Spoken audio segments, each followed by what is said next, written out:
সিঙ্গুরে agro industrial park করবেন বলে কিছু একটা বলেছেন। মুখ্যমন্ত্রী আবল তাবল কথা বলেন, কে মানে ওনার কথা আমি জানি না। সিঙ্গুরে উনি সর্ষে ছড়িয়েছিলেন, তাতে নাকি ফল হয়েছিল ধান, অন রেকর্ড।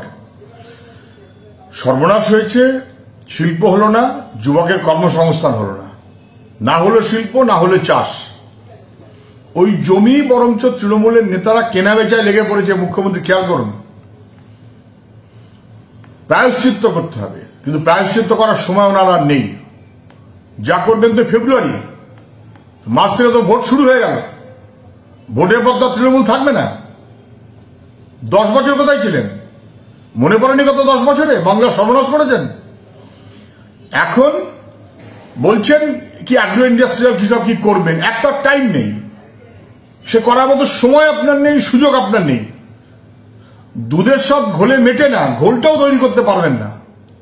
বাংলা সর্বনাশ করেছেন, যুবকের কর্মসংস্থান গেছে, শিল্পের 12টা বাজিয়েছেন, পশ্চিমবাংলার বদনাম করেছেন সারা দেশের কাছে, কৃষককে চাষ থেকে বঞ্চিত করেছেন।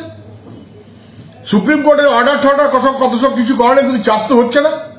এখন বরং সিঙ্গুরের জমি তৃণমূল নেতাদের বদান্যতায় কেনা বেচার জন্য রোজ লোক যাচ্ছে আর দেখছে। পারলে মুখ্যমন্ত্রী যদি হিম্মত থাকে ওটা ঠেকান, পারবেন অ্যারেস্ট করাতে? পারবেন না। ফালতু কথা বলছেন শুধু ভোটের জন্য, কল্পতরু কল্পতরু ভাব। কিন্তু সবাই বুঝে গেছে, মানুষ বুঝে গেছে।